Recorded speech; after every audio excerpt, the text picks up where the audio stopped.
Broadcasting live from atop the Rocky Mountains, the crossroads of the West. You are listening to the Liberty Roundtable Radio Talk Show.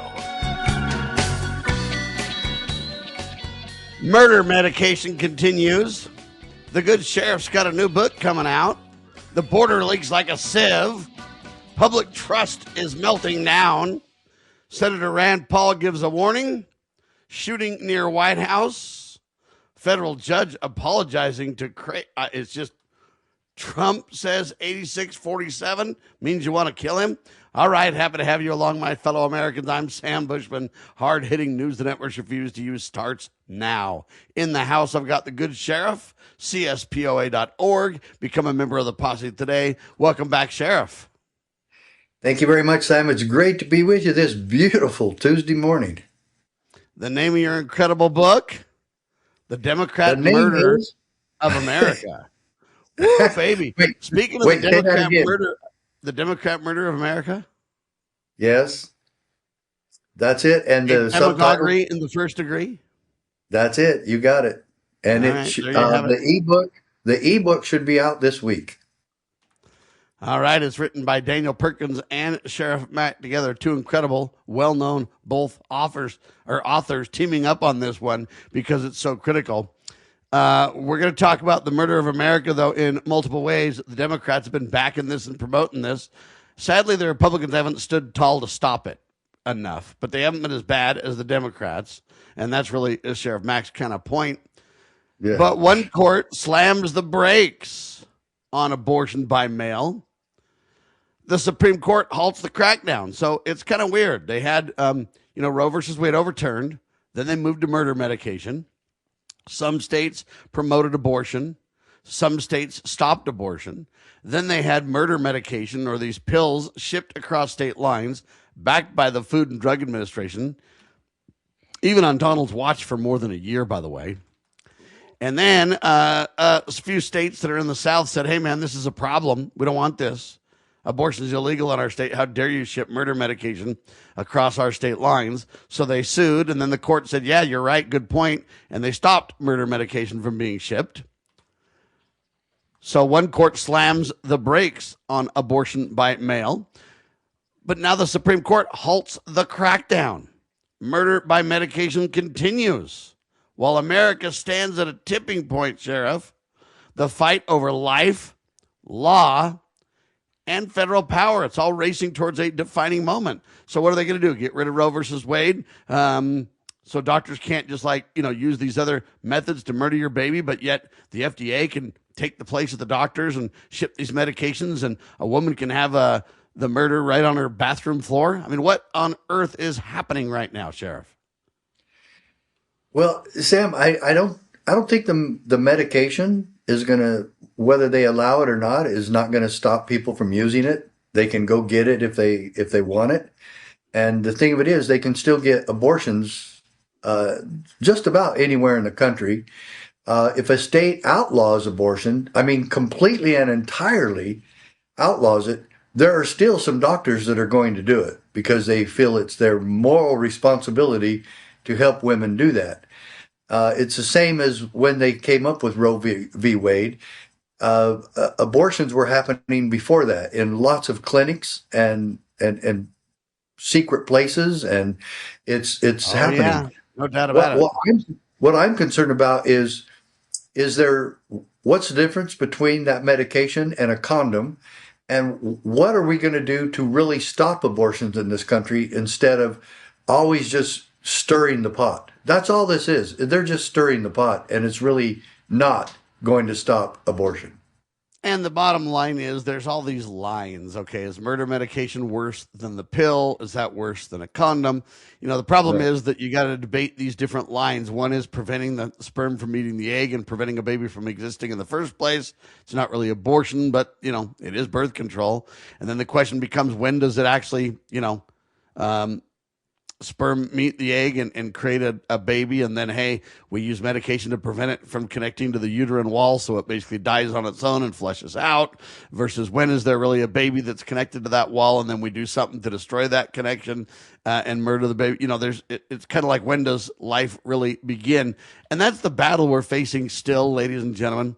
But really, in my opinion, it used to be a federal issue, and you and I were born into this criminal activity for the most part, or really young when it started. Many of us, I mean, even if Sheriff Mack was 10 years old or 13 years old or whatever, I mean, he's still a minor, still a kid. None of us are really responsible for what was on the books back in, 73. But now that they've changed it and got rid of it at the federal level, it's the state level, the states are battling to say, hey, what are we going to stand for and what are we going to reject? And now that you got the federal government again meddling in it, and I haven't heard a peep from the Donald. And no, so you haven't heard. As the most pro-life president in our lifetime, he would stand up and go, guys, this is insane. He could influence how the court responds in this case. It might not have been halted if he would have stood up. But now it's been halted by what? Majority Supreme Court? Is that what we're seeing? Yeah, I'm not sure what court it was, but it's a big mess. It's very convoluted, and I don't know if Trump would be any better than I am on saying, what the world is this stirring the pot doing? Well, I don't think that they should be able to ship these murder medications across state lines, especially in the states that have outlawed them. Outlawed it, yeah. And FDA probably shouldn't be involved in it at all. Well, shouldn't we just shut down the FDA so we don't have that problem? It is unconstitutional. Yeah, I've called for the shutting down of the FDA, but I think even before you and I knew each other, so over 30 years ago. So all right. Well, so the book is The Democrat Murder of America. That's the name of it, and I think it happens through this abortion, and we're going to see this battle. I guess you're going to have a few judges decide it. Congress isn't going to stand up and do anything, stand for life. President Trump's not going to stand up for life. They're going to just do clown show midterm election stuff. Now it turns out there's a border crisis. The border's starting to leak like a sieve. The migrant numbers are surging. The Democrats want new voters, so they're going to get them. It'll happen on Donald's watch, and he might get some of those voters now. But new data shows crossings are climbing again, reigniting political and policy battles, not only in Washington, but across the country. Tom Homan, strangely, been quiet. What do you say to all that, Sheriff? Well, it was a matter of time, Sam, before people realized that the Border Patrol's been cut, funding has been cut, DHS has been cut, and everybody acts like DHS is the savior of our country because we weren't safe until they were formed. Well, we had national security before the 9/11 attack, and DHS was formed pursuant to that just to make people believe that we were really trying to do something about Homeland Security. What DHS primarily did was just consolidate a bunch of other agencies together into one big behemoth and give them a lot more money and powers, all that was really done, right? Correct. And so now we're finally seeing at the border that people are figuring out how to go around the new tactics established by the Trump administration. That was just a matter of time. So I'm not surprised by it. I really wish it wasn't happening. Trump did a good job for about a year on getting that done. But again, is it Trump or is it the entire federal government and Congress and the Democrats trying to work with? Well, it's the entire government. It's Congress. It's the Democrats. It's everybody else, really, in my opinion, running interference against Trump. Well, which is their goal in life. The only reason the Democrat Party exists is to do that. So, that's part of our book, though. The Democrats will lie, cheat, steal, and murder. And the biggest murder, you're right that you pointed this out, that the biggest murder from the Democrats is abortion. But there's other murders too. Regular just go kill someone murders. And we point that out in about a dozen different ways. But I've said on this show, and I'll say it again, the Democrat Party is not averse to lying, cheating, stealing, and killing to get their way. And we've seen that over and over. Other than that, it's not so bad. Yeah. Right. And look at what the Democrats are doing. Look at their big thing right now, Sam.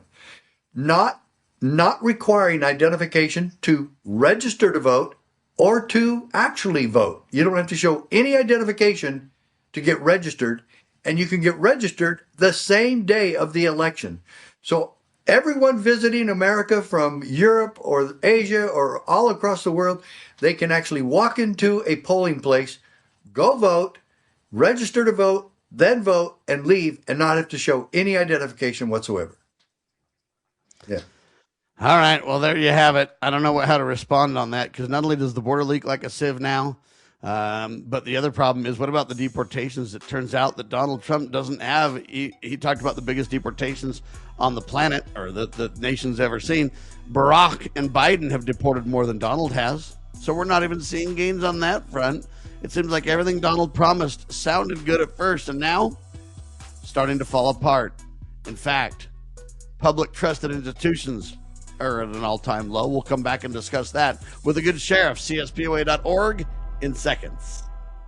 Attention collectors and savvy investors. We are excited to announce a momentous evolution in our journey. Introducing Free Water Coin Company, formerly known as Rust Coin and Gift. This rebranding takes us back to the very roots of where it all began. Free Water, Oregon. It's a tribute to the legacy of Al Rust and a celebration of 3 generations of dedication to excellence in the world of coins and precious gifts. Al, Brian, and Jake Rust standing strong through 64 years of service. Discover a world of exceptional service at Free Water Coin Company, your premier destination for genuine, honest money and precious gifts. Under Brian's expert guidance, Free Water Coin Company, building on the legacy of Rust Coin and Gift, continues its tradition of trust and excellence. Visit us at our Provo, Utah location. Explore our treasures online at freewatercoinco.com or call us at 801-377-1574. Free Water Coin Company, where your future is built one honest coin at a time.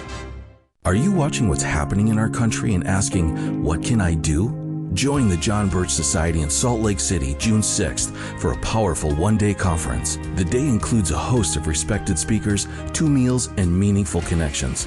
You'll gain clarity on the issues and walk away with practical steps you can take to your community.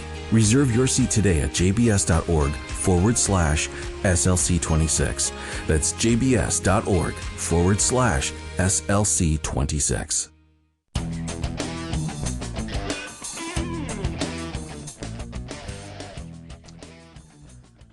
All right, public trusted institutions, Sheriff Mack, continue to slide.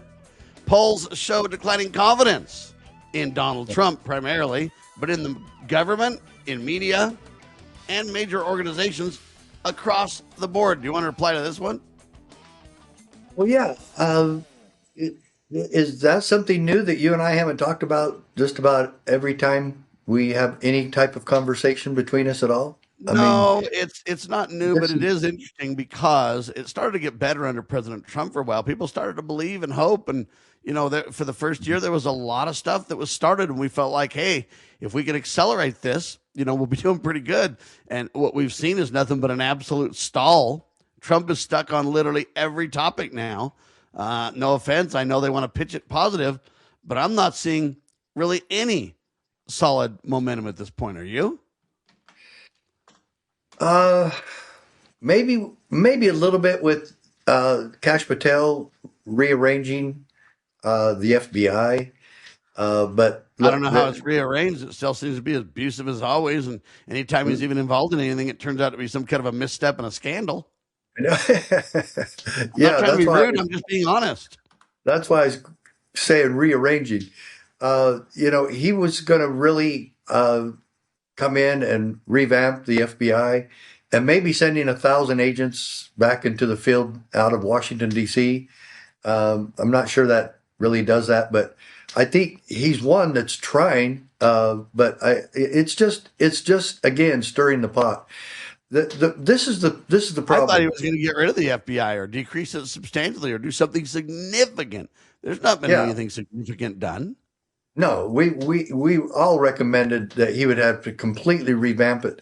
And this is the problem with the FBI. Even the good people that we would normally call good Christian people going to church every Sunday, good family man, and all of that. They still just follow orders, Sam. 99% of the FBI will just do what they're told. And that's been part of the problem. That's what we've said all along, is Yeah, that you're right. depending on who the president is, what party's in power, they just go along. They just go along. And so and we thought Kash would change that, and he's done nothing about it. All I hear about in the news are his, drunken, rages and his girlfriend and, travel and everything else. And now you could say, well, Sam, that's not really the truth about Patel. You should know better. You can't trust the media. My response is, I agree, 100%, 1,000%, million%. I agree with Donald and Kash on that. However, Kash, the only, programs I see you and was Pam Bondi. Now I hear nothing about the new director. They're just kind of quiet, the new attorney general. But at the end of the day, you're not coming on conservative talk shows that I can see, coming on Liberty Roundtable Live or any of the other shows and laying out the abuses and the issues with the mainstream press and what the real truth is and everything else. I'd give you opportunity. I actually publicly endorsed you and sadly now regret it because I don't see any progress. And you're not coming on programs to solve anything or to set the record straight or any of those I just don't see that at all, Sheriff. And so this brings me to the next topic. Senator Rand Paul now warns we've only got a couple of days remaining to charge Anthony Fauci over the worst cover-up in modern American medical history. Jonathan Jones over the Western Journal has this, but Rand Paul's saying, hey, guys, you're about out of time. If you don't do this now, you'll never get Fauci. You'll never have accountability on this criminal. Donald likes that. Donald hasn't said anything about it. So Fauci's going to walk the biggest one to take your money. He's taking more money than any other public official, and he's going to walk free no matter what Rand Paul or anybody else can do about it, Sheriff. Well, I think Rand Paul's ignoring one little thing, though. Well, was he not there? Was he not there when Biden gave a unconditional pardon to Fauci for any future? I thought that was an auto pen, and he didn't really do it at all. Somebody else did it on his behalf. Another criminal activity. No one has changed that. They talked about changing that. Fauci got a pardon from him, and so did several others in his cabinet. And so this was never going anywhere in the first place. So I don't know what Rand Paul's trying to do, really, to say that there's 2 days to go after him. There's not. Well, there never was. The question is, do we accept the criminal activity that Joe Biden created with an auto pen and not really even knowing what he was signing and doing? And then do we accept that Anthony Fauci can go ahead and do what he did with no? I mean, is there just impunity to the top degree? Otherwise, we might as well not look into anything ever. It's certain. Well, if they have a pardon, there's not much sense of trying that. But I'm all for going after Fauci. I always was. I was always pushing to go after Hunter Biden and the Biden family syndicate and the corruption and the mafia that they presented to everyone. We already know they committed crimes. Comer was talking about going after them. Though we're going to get the bank accounts. That didn't go anywhere. And so I don't know why they stop. I don't know why they stall. And it just seems like politicians, people in government, get a free ride no matter what. They're all part of the deep state. They're above us all. I mean, Donald Trump was against FISA 702. Now he's doubling down in favor of it. The Republicans and Democrats all sold us down the river and backed FISA 702 for the next several days. And they love to spy on us. That's not going to change. And at some point you've just got criminal activity backing criminal activity. Criminal activity begats criminal activity, and there's nothing we the people can do about it, it looks like.